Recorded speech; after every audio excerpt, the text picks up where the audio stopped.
Hi, everyone. Welcome back to another episode of Green Jeans. I am your one co-host, Annika Van Rossum, joined by Maya Van Rossum. I don't know. I feel like I can just introduce us both. But if you haven't joined us before, we are a mother-daughter duo talking about activism through a generational lens because my mom, Maya, is a lifelong activist and I am a budding activist, as I like to say.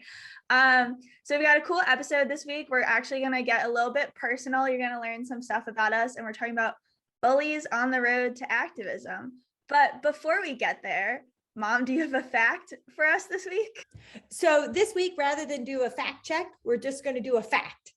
So many people recognize that pollution can be responsible or the cause of all kinds of health harms. And generally people think about things like heart disease, heart attacks, cancer, asthma. But I think that there are some other health harms that people don't generally think about when they think about health harms caused by pollution, whether we're talking about air pollution, water pollution, or otherwise. And so I just wanted to add a few to people's understanding. One of the problems for children when it comes to particularly air pollution is it can actually infringe upon their capacity to learn, diminish their capacity to learn. And that doesn't just impact their learning at the elementary level, the middle school level, or the high school level. That can actually impact their ability to go to college, how much they can learn in college.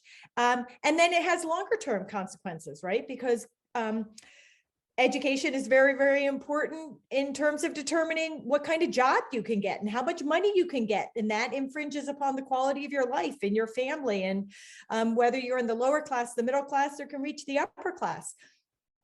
So infringing on the capacity of children to learn can have serious lifetime ramifications. So that's one of the things that pollution can do in terms of children, impinge on their or infringe upon their capacity to learn.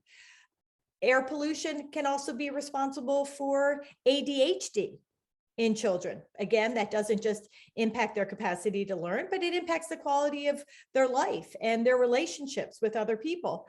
And pollution is also now known to be responsible for or to contribute to dementia and Alzheimer's. And these are illnesses that are very, very frightening for many, many people. This worry that not only are they going to be a burden on their families, but very literally lose their minds, lose their memories, lose their relationships with family, friends, and children as they get older. And so a lifetime of exposure to pollution can mean that later in life, you can be more subject to dementia and Alzheimer's. So none of us want to get these horrible illnesses or health harms. And so it is a benefit to all of us to reduce pollution and environmental degradation for ourselves, for others, for the quality of everybody's life. Wow. Yeah, that's sad. And I think we know too, so many communities are specifically targeted for industry, and those are the ones that, as if they don't have enough to deal with. And now, those students are also getting education issues. And yeah, that's hard. I mean, it's one of those things, like there's only so much you can say, but you just feel it. You just feel the upset, and there's not really enough words to actually communicate that. Yeah. And I just, I wanted to mention this today because I think so often pollution and degradation can be the thing that's happening over there, harming someone else, impacting another community, not impacting us and the quality of our lives and our health.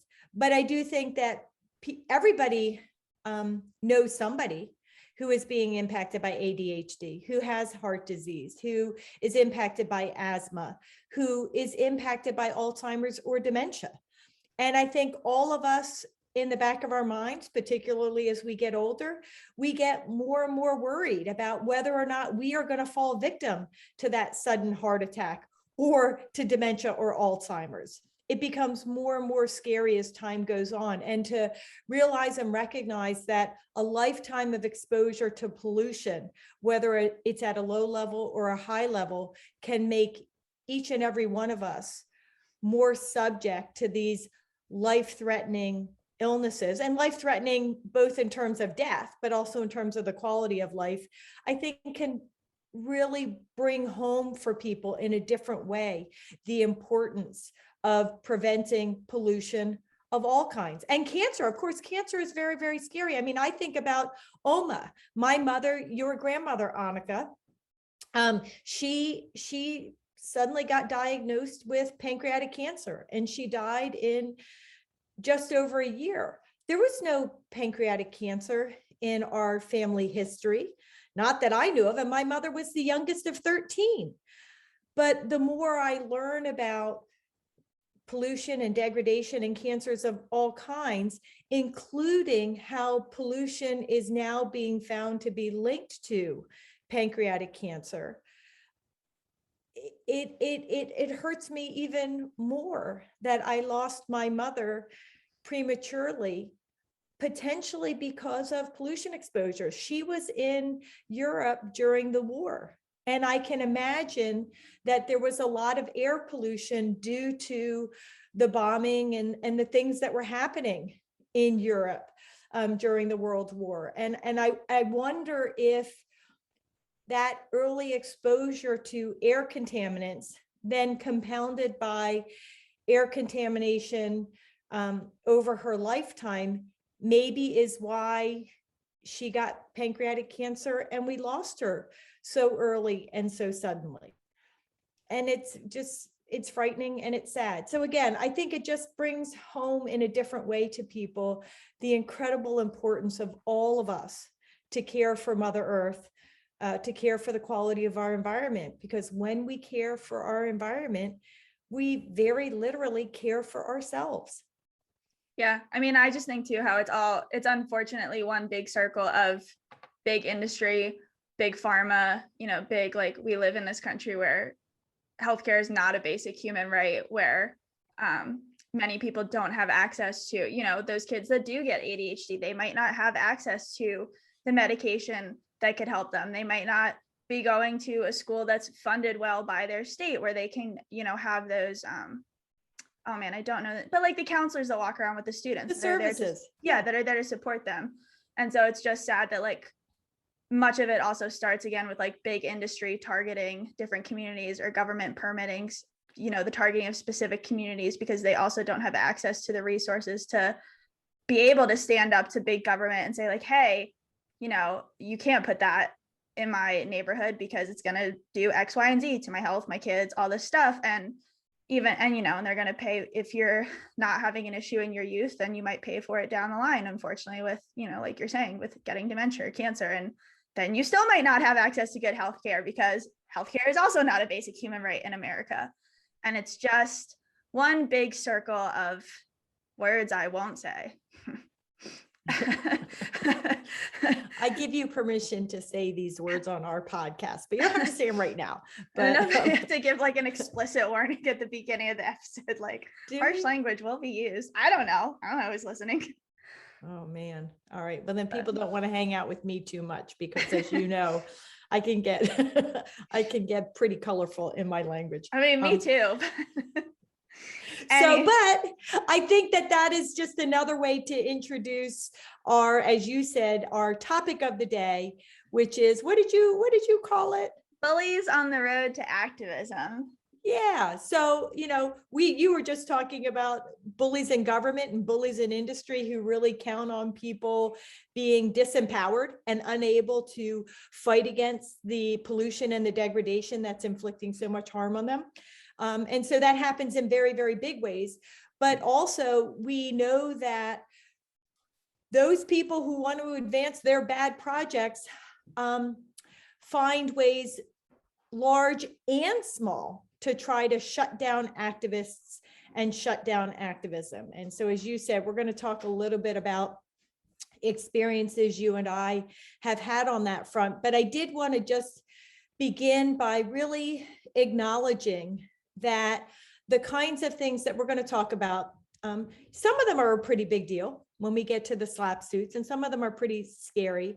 But I think that they are also on a fundamentally different plane than what Indigenous activists experience, what people of color experience who are activists or really just living their daily lives, as we see by Ahmaud Arbery, who was just out for a run and lost his life because some of that colorful language, because of some shithead racists who decided it was okay to shoot him because he was in their community, right? And we just see that over and over and over again. But there are many, many activists, social activists, environmental activists who lose their lives, lose their livelihoods, lose their homes because of their activism. And I just want to acknowledge that and recognize that. And so what we're talking about is on a different plane. But I just think it's important to acknowledge that up front. But I think it's also important to acknowledge that shutting down activism of any kind has far-reaching ramifications, because even when you get a community to sit down and shut up by using disparaging remarks against them that make them feel bad or embarrassed, so they do sit down and shut up, the ramification of that is a development project or an industrial operation that can have the kind of far-reaching impacts that we began the show with, right? Serious health and life consequences. So it may play out over a longer period of time, but very literally, people do lose their lives when activists sit down and shut up. Well, I'm really glad you brought that up too, because I actually was just the other night I was watching. So I follow on TikTok this great activist, Modern Warrior, who is Dene, and he's Native American. And he does these great fact-checking videos, but also just informational. And so like if usually a white person, mostly white people, let's just does a video, and he always will start the video off by saying, "Hey, colonizer." And I think it's so great. And, you know, as a white person, I'm like, yes, like that is more than appropriate. That should be said. Like, and his videos are so informational, and he provides like real fact checking and all that stuff.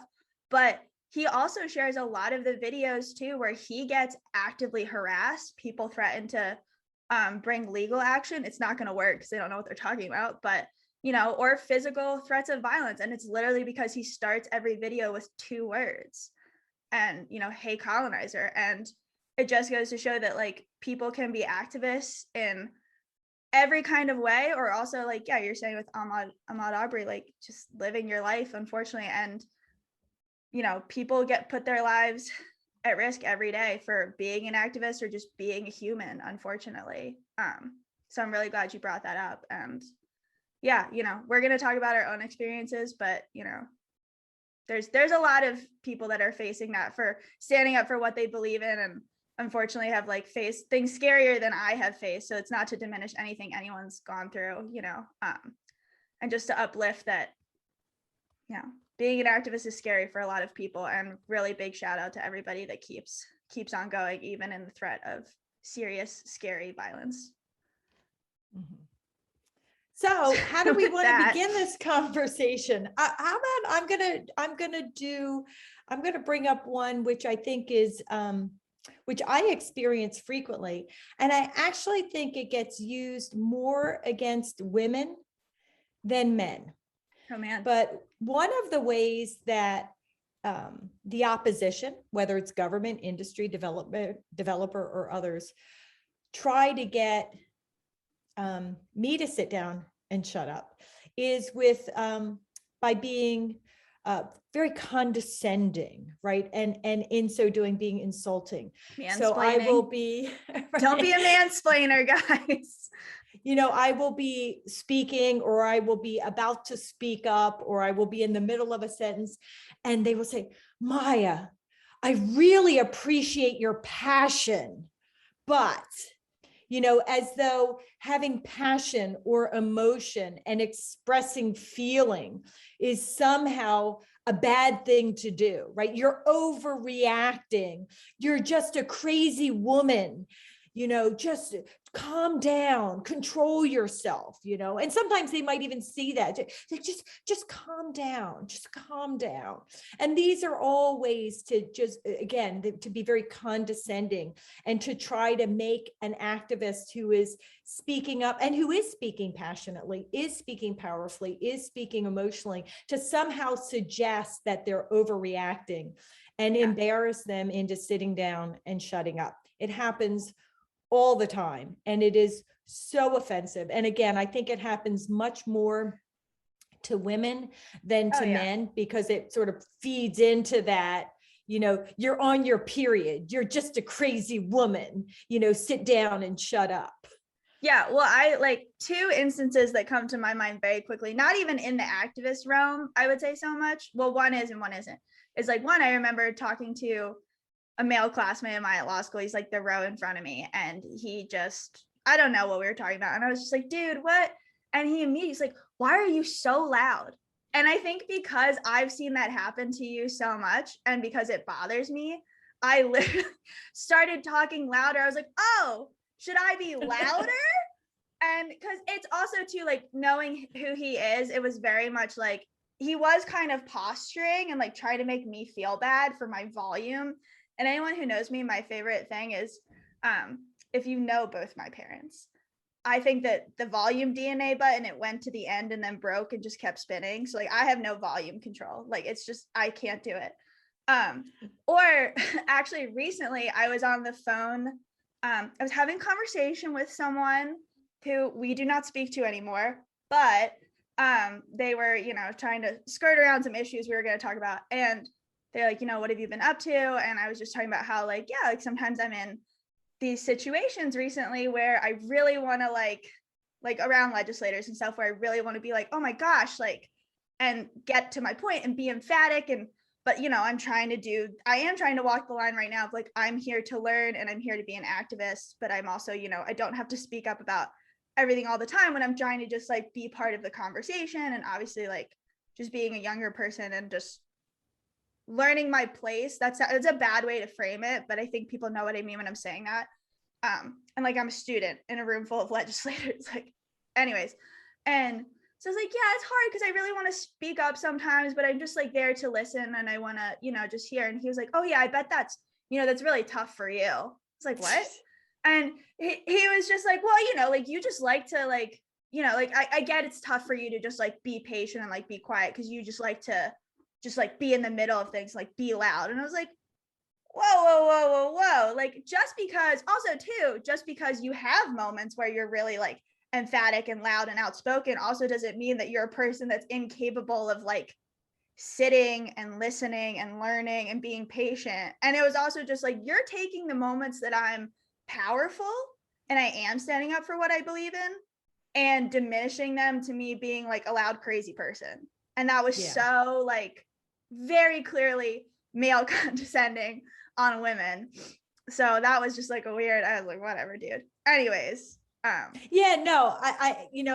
Again, that is clearly just another version of what I'm talking about. And I think you're right. I mean, as you said, know your place wasn't what you were intending to say. I think what you were intending to say is recognizing that sometimes we are each in a place or a space where it is really not appropriate for us to speak up, or where we are more in a learning mode, where we are part of the audience, not the decision maker discussion. Right now, there are times as an activist when we choose intentionally to interrupt those decision maker conversations because they're trying to make decisions that will harm people and they are not listening and they are not doing the right thing. But you're talking about being in those places and spaces where, as you said, you're in a learning mode, you're part of a conversation, you're part of an initiative. You are not, it is not helpful as an activist to dominate,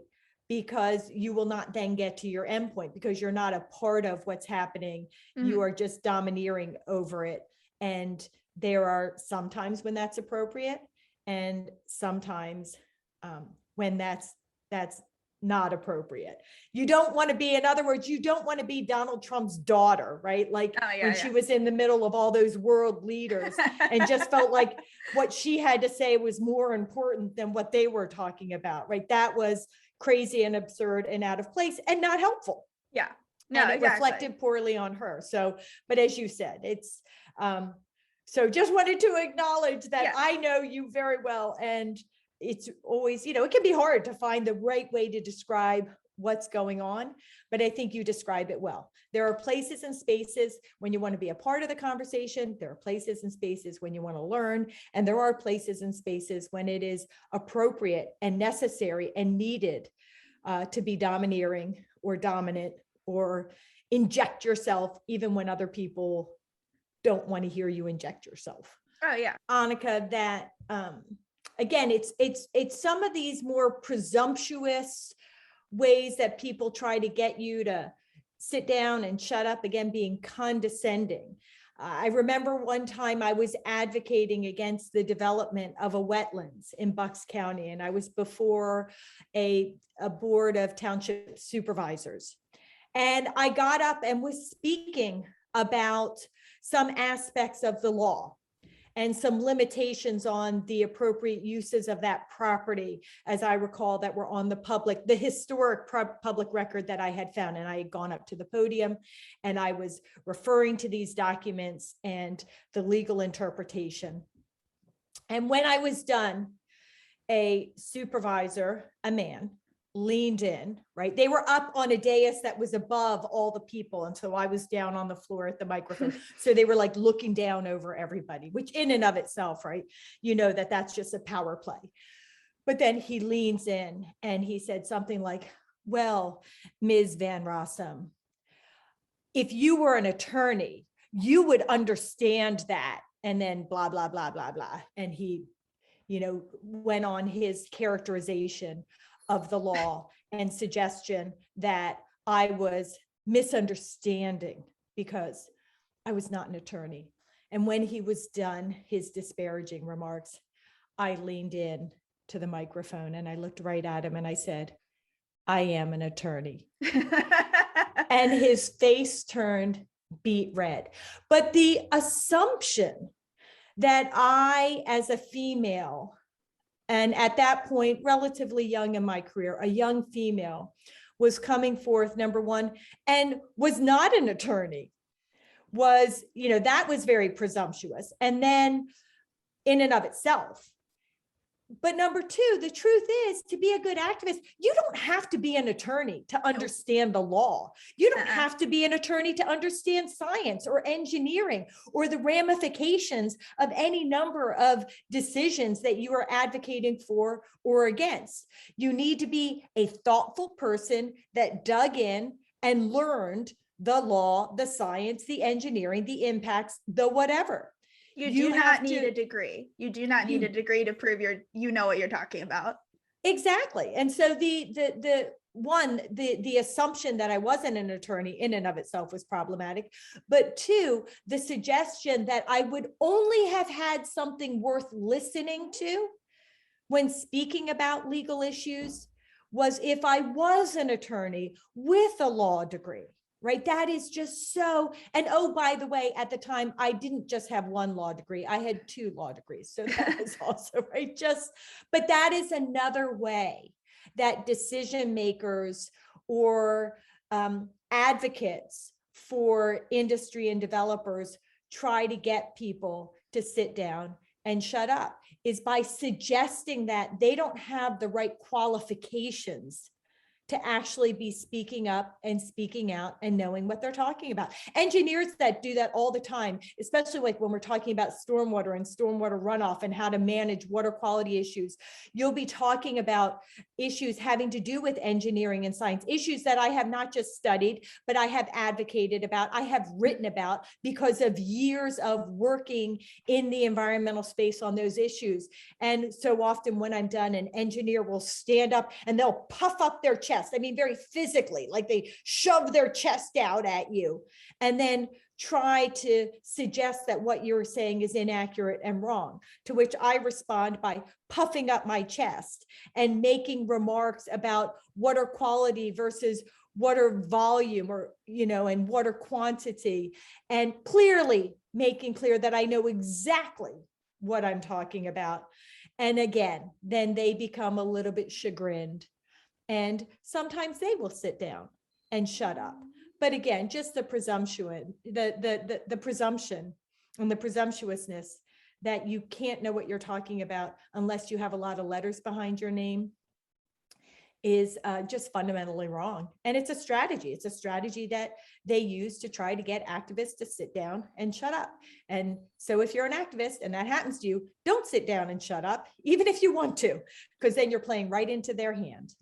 Yeah. And I think the unfortunate, thing too about the whole, like, well, if you're not an attorney or you don't have a degree, is that is a tactic that is always employed by men, usually white men, against women, people of color, indigenous people, like anybody that's not like a white man in power. It's like, you can't possibly, if you don't have so many letters after your name, if you don't have so many pieces of paper, like, you can't possibly know more than me. You can't possibly know what you're talking about, which is just fundamentally wrong, and so I know so many people that know way more than I do. They do not have a bachelor's degree. They do not have a law degree. Like, they are just people that are out in the world. They are learning. They are just care. They read articles, whatever the myriad of ways you get your information, living your life or reading or whatever. Like, so many people can be experts without a degree, without letters after their name. And it's just like, it's such an awful thing. Yeah. And I mean too, like, I think it's even more annoying. Like, for me, like, I don't have my law degree yet. And I know that even when I just say, like, I'm in law school, people are like, oh, well, she doesn't know as much because she doesn't have like the full degree yet. And it's like, and I don't know if it's a woman thing. I don't know if it's a youth thing, whatever, but it's so like, oh my gosh, like, I don't have to have that degree to know what I'm talking about. Well, and the other thing is two other things to bring up. First off, if you are living in a community, you are living next to a stream, you are living next to an industrial operation, you are living next to the roadway, you're living next to the forest that's about to be cut down. You have critical information and experience that is vitally important to any decision-making conversation. Those are lived experiences and facts that are vitally important. And so nobody should ever suggest that just because you're not coming forth with some sort of scientific or legal analysis, that you have nothing important to share. Mm-hmm. Number one. Number two, your opinion matters. I don't care who you are. I don't care what you do. Your opinion about what happens in your community, about what happens to our earth, it matters. And nobody has the right to suggest that you should sit down and shut up. You are part of our world. You are part of our community. You will be impacted by what does or does not happen. Your opinion matters, and you should never get shamed out of sharing it.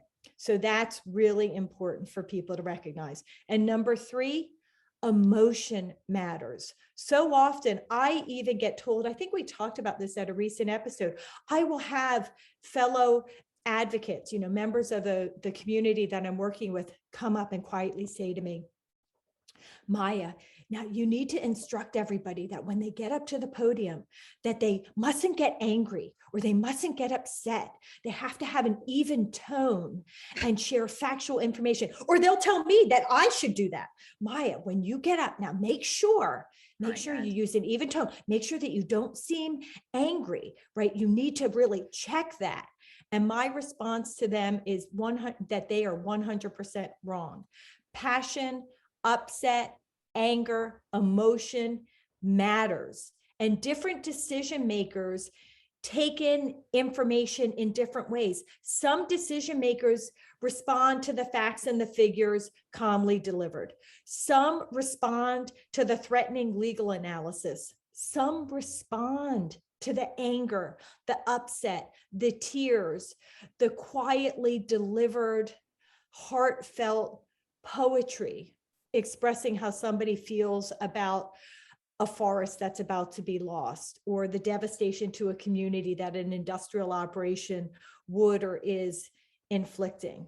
And if we are going to touch the hearts and the minds of all of the decision makers up on the dais and convince as many of them as possible to come around to our side, then we need to deliver our testimony and our compelling words of wisdom in a variety of different ways, because that is the only way we are going to be assured that we have done the best job possible of trying to convince as many of those decision makers as possible to come around to our way of thinking and make the right decision.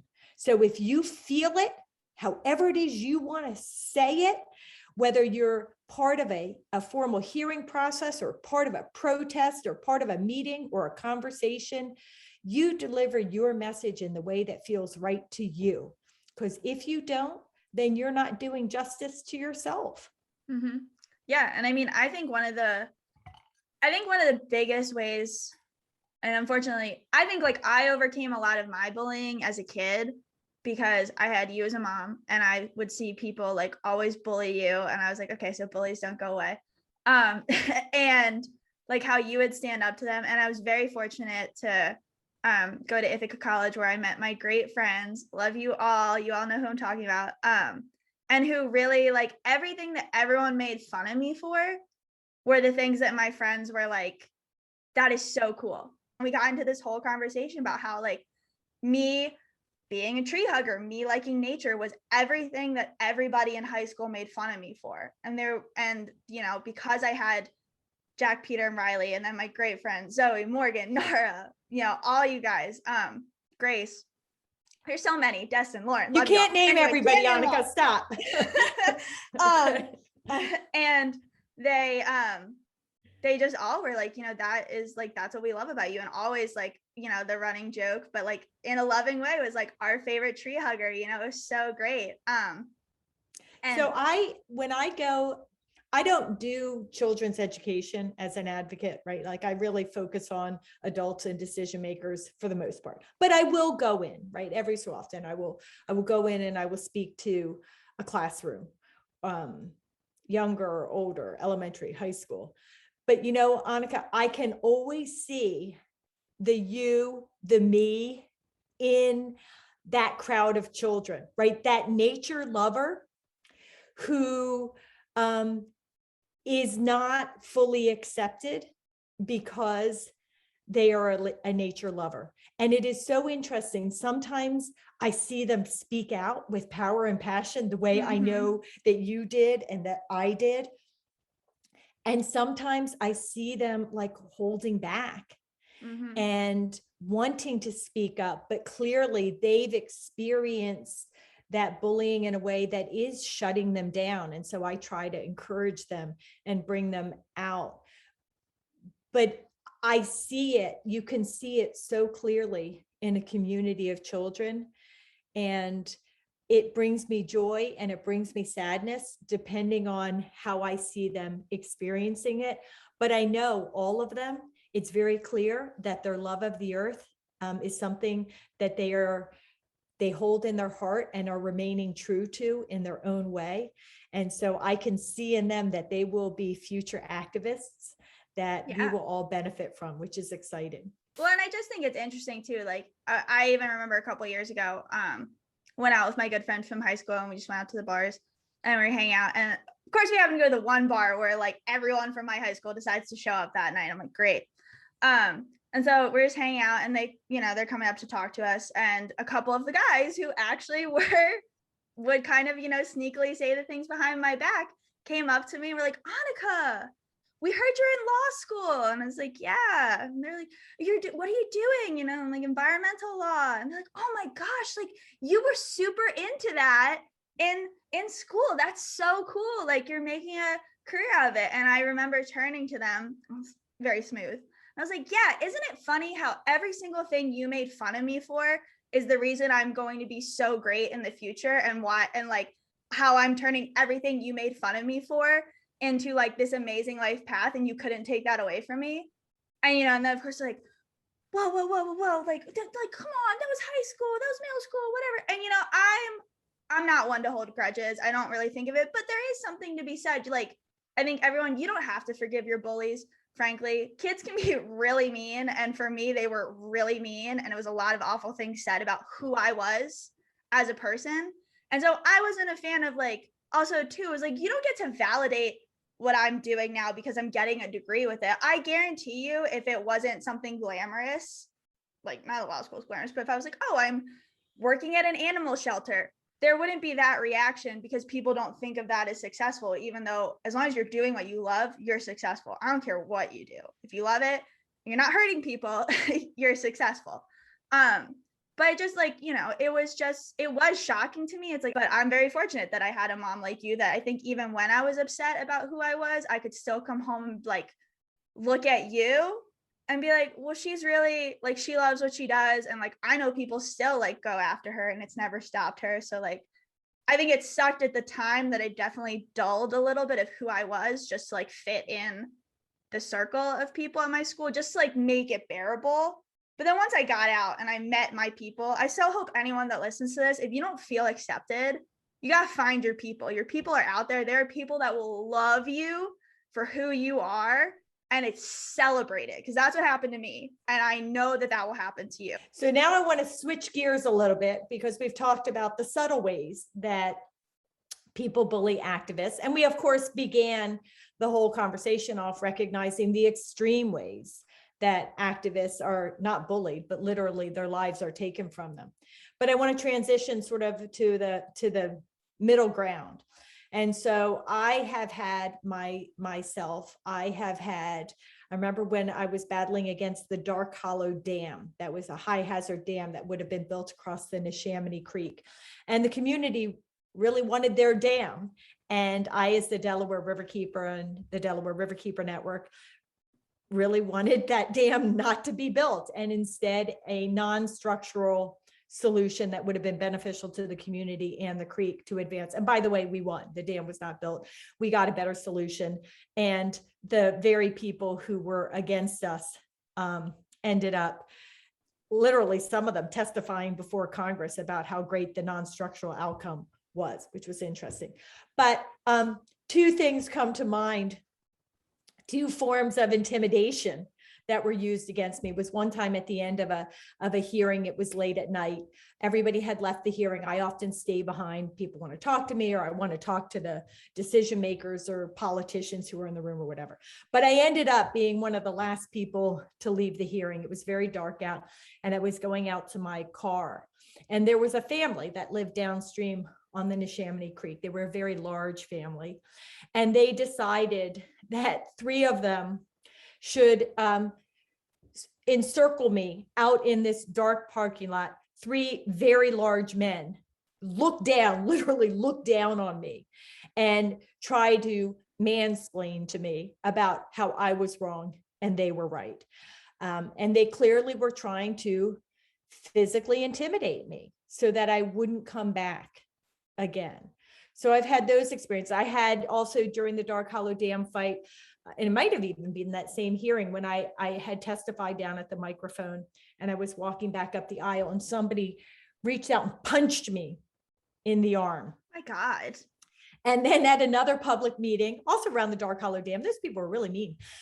Somebody came up to me as though they wanted to talk to me, and ask me a question. And I knew they were on the opposition, but that's okay. I'll talk to you if you're in the opposition. And then they just came up and really quick with their pen, smacked me in the face. Just went up and flicked their pen right on. Right on. That's and then another tactic. one. This one is actually pretty funny when you really think about it. I mean, it wasn't fun, but it was funny. So I was out doing a tour of the watershed with some of our experts, right? And somebody who was again for the dam and against the Delaware Riverkeeper Network, and me as the Delaware Riverkeeper, came up and they were talking to me. And then I I don't know if they did this on purpose, or I don't know if the dog did it on its own, but their dog came up and peed on me. Oh my gosh. So I have to believe that it was like somehow that they had signaled the dog to do that, right? So, and clearly they were very pleased, the owners were very pleased with themselves that this had happened. And I really just sort of ignored it. I like pulled my foot away, as I recall, and ignored it. I was like personally like mortified, and I was like, oh my God, why is this dog peeing on me? Right? It was like very hard to maintain my composure because of this weird thing happening. So that has happened. I have had, when I was battling against the Delaware River Deepening Project, a bunch of large men, union workers from the port, came up to me and said, we know where you live. We know where you live. We're going to come dump dredge spoils all over your front yard. Right. So there's a lot of that. There is actually a lot of physical intimidation. Often the workers for the industry that wants to advance, they will pack the hearing rooms. They will send in their workers. They will pay them to take a day off of work to come into the hearings, all wearing orange or green or some color, and then just pack the back of the room and stand across the doorway. So it's hard for people who want to testify to come in or come out. Like, there's so much physical intimidation that happens against activists, and that I myself have experienced. And for many people, that's frightening. They're not used to that. Like, oh my God, like I want to get into this hearing room and these big guys won't let me in or standing in my way. And I always smile to them. I say hi and I try to be friendly, and I walk past, and they kind of don't know what to do with it. But that can really be intimidating for people. Well, I mean, I think it's like, again, like just acknowledging that like everyone's experiences are different. Like it's sad. It's alarming to see when those individuals actually like leave that room and like follow someone and do like severe physical harm to them, as we've like heard about so many times. And like, I'm very thankful that at least in those situations where people did follow you out, like nobody like murdered you, which I think though, I think in this, but I truly think in this modern era, like now, I think at the time, I don't back down. So, if somebody gets in my face, I stand straighter and stronger. But probably, 10 or 20 years ago, I may have even been pregnant with you at the time, Annika, because I was pregnant with you during the Dark Hollow Dam fight. So you were with me at all those battles. But I think then I probably recognized that I was at risk, but probably thought about it in a different way than now. Like, I think now today, whenever I have those experiences, when the opposition gets in my face, there is a much greater likelihood that it will be followed up with physical violence. Like, as you and I, Annika, along with your bonus dad, my husband, David Wood, and your brother, my son, Wim Van Rossum, stood up here in Radnor Township, where we live, against the ongoing use of a racist mascot and imagery, the Radnor Raider, along with Native American imagery for the school sports team and mascot. And as we stood up to advocate for the end of the use of, again, that racist name and imagery, and a change to something that was respectful. And as you know, you and I got really bullied online in social media. But more than that, there were people who were saying that they should find us at restaurants and in public spaces and come up and confront us. And I'm sure if we had not been in the age of COVID and we're actually out there in the world more, that, and it's still, I mean, that wasn't that long ago. So I think that is still something very much that's circulating out there amongst the pro Raider folks, that there is they really mean it. Get in their face, physically go up to them, go up, knock on their door. We did have somebody come to our front yard and damage our property because of our position of standing up for respect and care and love for Indigenous and Native American communities, and a school sports team name and mascot that was respectful to all. Like, there was nothing more positive you could be advocating for. And yet we, there are people advocating for physical and emotional violence. Well, and against us. Yeah. I would say, I remember too, like, just even, I was talking with my friend one time, and she was like, oh, do you want to like go and just like grab a drink? And so we were like finding outdoor restaurants and all that, or like when I had to go to the grocery store. And I remember saying to people, I was like, I'm kind of glad that masks are a thing still. I mean, masks are great. We all love masks, but I was like, I'm glad that there's still like a mandate in the stores and all that, because it made me feel a little bit safer. Because I don't actually, I don't know who most of these people are. I don't pay that much attention to them in the sense of like, I'm not checking everyone's Facebook, but I'm like, but I know they're checking my social media. I know they know my face. I know they know your face. I know they know Vim's face and Dave's face. And there were times where I was like, I'm a little bit worried actually that someone's going to come up to me, or like, I'm a little bit worried that like someone's going to see me out at night. And yeah, like people had come to our house. People had threatened coming to our house. People had like spoken about what our house looked like. And that was like the first time.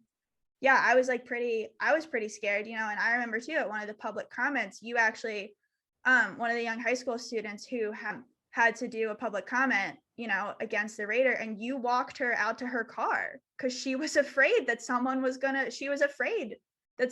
hurt her on the way, a high school student. Like, and it's just, there's just people now, and I think we're more aware of it too with social media and people being able to broadcast, unfortunately, the harms other humans will do to people, and we're so much more aware of it. It's so much more in your face. Now, that's not to say, again, I talked to you about my punch and my smack in the face with a pen. There have been other incidents of that, but I think the biggest one was when I was taking photos of a wetlands that was being illegally filled in by this guy, John Paz guy. Long battle for the preservation of wetlands. And I was on the road, and I was taking pictures because I was trying to photo document the ongoing illegal fill of wetlands by him and his family at this property. And he came over, he found me, and he literally came after me and chased me around my car and like grabbed my hair. And and it was frightening. And I managed to run around, and I got in my car. This was a rather robust man. He was strong. And was it frightening? Was I really frightened? I'm not sure what I was, but I definitely didn't want this guy who was grabbing at my hair and clearly going to hurt me. Yeah. I didn't want him to get a hold of me. So I did run around my car, and I did manage to get into my car and lock the doors and drive away. But there are experiences like that for activists. Somebody sees you, they get pissed off, and they go after you, and you have to think very clearly in the moment, what am I going to do about it? Because of course you want to stand up for yourself. Of course you want to defend yourself, but you don't want to come back with violence, because as an activist, that will get turned on you. Yeah. And you will then become the aggressor. And of course, as we're talking about in this modern era where there are so many crazies out there, you don't know if that person's actually going to turn around and pull a gun on you or pull a knife on you. The level of violence against activists is really increasing, at least in my experience and sort of my history as an activist. It is so much more front and center that if you are engaged in any kind of activism in your local community, at the school level, at the municipal level, at the state level, at the federal level, you really are putting yourself out there, not just your heart, your mind, and your beliefs, but all too often you're putting your physical body and safety out there, and the safety of your family. Mm-hmm. Yeah. I mean, I don't know what else more there is to say. Like, I don't know what, I think it's definitely, it's just scary to me to think about like people attacking you like that. Like, yeah, for like taking pictures and like someone chasing you around your car. Like, that's just, I don't know, that's like horrifying for me to like even think about. I think it does. I mean, it scares me like when I know you go to stuff, because I do, like, especially knowing how people have been incited to be violent. I don't know how to say it, but like people have more motivation, I think, in many spheres to be more violent towards activists who are also just like peacefully protesting, or just, you know, the amount of times we've seen activists just standing in a line to prevent somebody else from being hurt and they are pepper sprayed in the face. Um, and it's so, and so it does, it worries me. It scares me for you. It scares me for a lot of people that just like standing up for another human being, or just sit, like, you know, people are just sitting there and they get hurt, they get shoved, they get beaten. Except, as we all know, it is so and so important that we do stand up for one another, that we don't stand idly by while somebody else is being hurt or harmed, whether it's verbal abuse or physical abuse, whether it's by law enforcement or not law enforcement. We really need to stand together and stand with one another. I think, though, that the one time when I think I really was most scared was when you were young.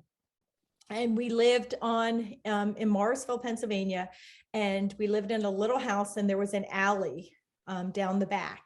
And off of the alley on the opposite side, there was a man and a woman who lived there, and they were, I mean, all I can say is torturing their dogs. And it was very, very hot summer, and their dogs would be out there in the heat. And one day, I got photos of the dog. One of the dogs was lying on the ground, very hot day. Its front paws and its back paws were duct taped, and its mouth was duct taped shut, right? So it couldn't pant, it couldn't. And I got photos, and I, of course, turned it into the police. And there was a whole effort around that, and trying to stop the abuse of these dogs by this man, and having those dogs taken away from him and brought to safety. And that was a whole story unto itself. But there was one day, he was a very mean, I mean, just a nasty, nasty person. Yeah. And there was one day, so somebody you would believe, and my understanding from his immediate neighbors was there was a belief that he was abusing his wife too, right? No surprise. Gotcha. Yeah. And one day you were out playing in our yard, and he was driving up in his truck up the back alley, and he stopped outside our property and started gunning his truck, clearly trying to be threatening towards you in order to get at me. That was, I think, the most frightening for me. And of course, I came out, and he immediately, you know, I was just right. Anyway, it was, you don't even know. I was right there, and I came out to the back of the yard where you were. You weren't that far away from me, and he took off as soon as he saw me. So I think he might have thought that you were out there and that I wasn't around, or I don't know what all. But then he took off, because that's the thing with bullies, right? Like bullies don't like it when you stand up to them. Yeah. They become wimps and they run away, or they become super violent. But that, I think that was the scariest. And I think the other, just another level to bring into this, was the other thing that I've been subjected to, I and my organization, are what are known as SLAPP suits. They're called strategic lawsuits against public participation. And I've been the subject of 3 of them. And these are lawsuits that, as I engage in my advocacy, they're lawsuits that are brought against me individually and against my organization, the Delaware Riverkeeper Network, and try to suggest that we are doing something improper under the law and should have to make a cash payout. And one of these SLAPP suits, I was battling against a developer who was trying to develop a toxic site. Still, this is the Bishop Tube issue, and still working on this. And the developer was filing a lawsuit suggesting that I and my organization, and what they literally called were like 10 to be named individuals in the community, should have to pay money, because they were asserting that our advocacy was inappropriate. What we were saying was inappropriate. Now, I want you to know, they every time that argument was brought before the courts, we won. on free speech grounds and constitutional grounds. So it was very clearly an overreach and just designed to intimidate. But he had me served by mail at my home and at my office. It was already like 3 or 4 times, right? So I had gotten it. Got it. You filed like a scary slap suit against me. Woo, aren't you a scary man? But then he decided he had to keep going. And so it happened to be Mother's Day. Now, as you know, I'm not really big on things like Mother's Day. My kids love me and are kind to me every day, as is my husband. So I don't need a Mother's Day to know that they love me. But for many people, Mother's Day is a special opportunity to show special affection to their mother. And so I respect that and I appreciate that. But I happened to be home alone and I was gardening and I was just muddling in the back. And an officer came knocking on my door. And it was a process server. And he was serving me yet again on Mother's Day Sunday at my home with this slap suit, right? So like this person really wanted me to know, like I'm filing against you again. And then I was at a public meeting shortly thereafter, right? And I thought it was funny. I told the process server about it, like what it was going on, how this was clearly designed to intimidate. And the process server was like, "Oh my God, that's like ridiculous." Yeah. So, he was then my buddy, but the person serving me, he saw me at a public meeting and he comes up to me. He's a really gross guy. He, in so many ways, he comes up to me, he comes really close up to my ear and he goes, "Did you get my love note?" So weird too. It's like so gross. And I turned around and I just looked at him and I don't even remember what I said, but other people witnessed it. And then when we were filing our response to the slap suit, I had my lawyers put in there that he did that. It made him incensed. Oh yeah. That I had put that, "Oh, that's not true." But the thing is I had witnesses. Yeah. There were all people who were there who were witnesses. So it's like, so that was kind of like, right back at you, buddy.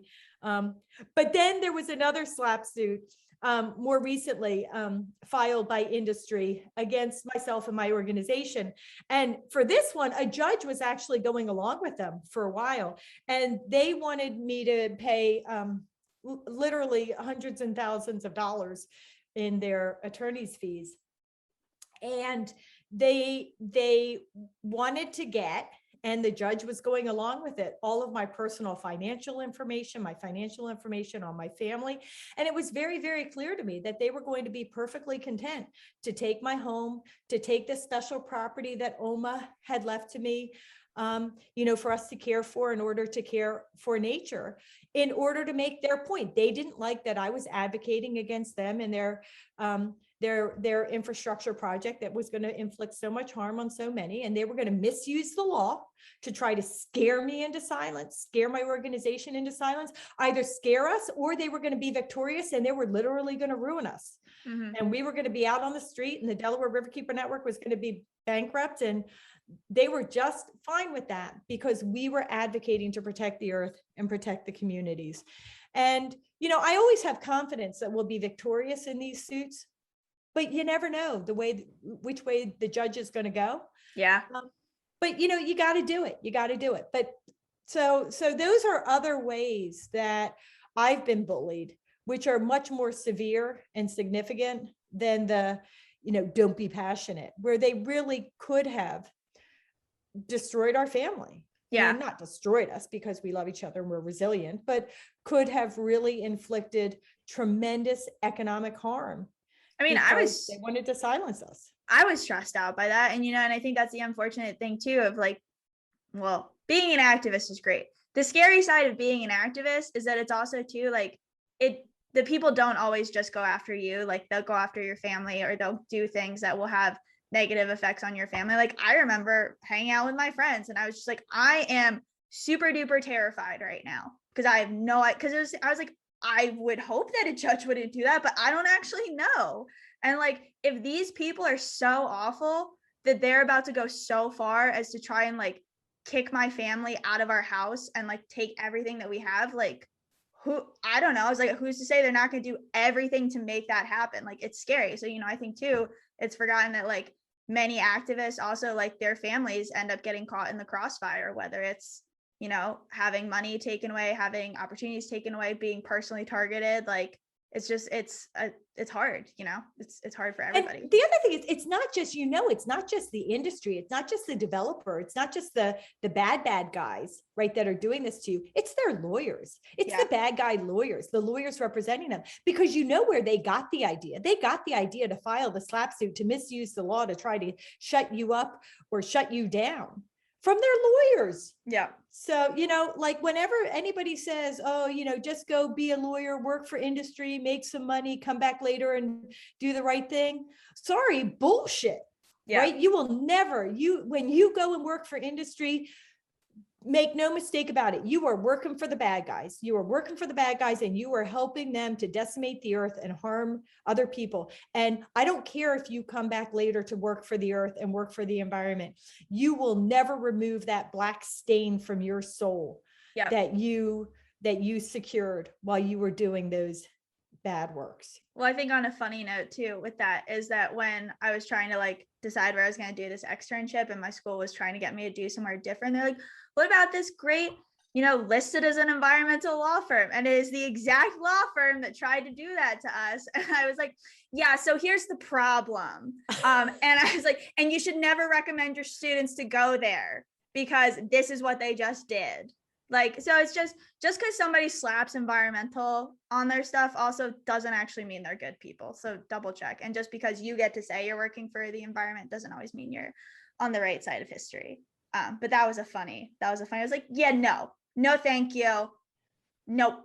And you should take them off the list. Anyways, so I hope they get no interns ever. But I feel like I think that's a good round out, you know? And again, like, just to uplift, every activist experienced different levels of violence and upset and attacks, and there's small and there's large. And, you know, we don't diminish, just because we're sharing our experiences, we don't diminish anything that's happening to anyone else. We totally acknowledge too about what everyone is going through and their experiences that we have not lived and will not live, you know. And for those of you going through some of those awful things, you know, we send our love to you. Yeah. We send our love, but you know what? Let us know about it. Yeah. Because we want to know, that, you know, by giving voice to these things out in the public space, we help one another. We stand up for everybody. And, you know, we're only here, we share our stories, but we're here to uplift everyone's stories, because we're all in this together. And every activist deserves to be uplifted. So, yeah. And I just want to, final thing is, if we had lost any of those slap suits, because I knew ultimately we would have won, or any of these things, to me, it's like a great fundraiser. So I would have been right out there saying, okay, now donate. To which I will suggest that you should donate to Green Amendments for the Generations or the Delaware Riverkeeper Network. We are good activist organizations doing good activism, literally trying to save the world, whether the world is the Delaware River watershed or the world is the literal world, by getting constitutional environmental rights amendments, green amendments passed in every state across our nation, and ultimately at the federal level. We want your engagement. We need your support. We need your activism. So www.forthegenerations.org or www.delawareriverkeeper.org. Join us, support us, engage with us, and be good activists. And if you have a story of activist abuse, share it with us so that we can, you know, learn of your story and perhaps help some way address it by lifting it up and giving it voice. Yep. Thanks, everyone. I guess that's it. So till next time. Bye. Till next time.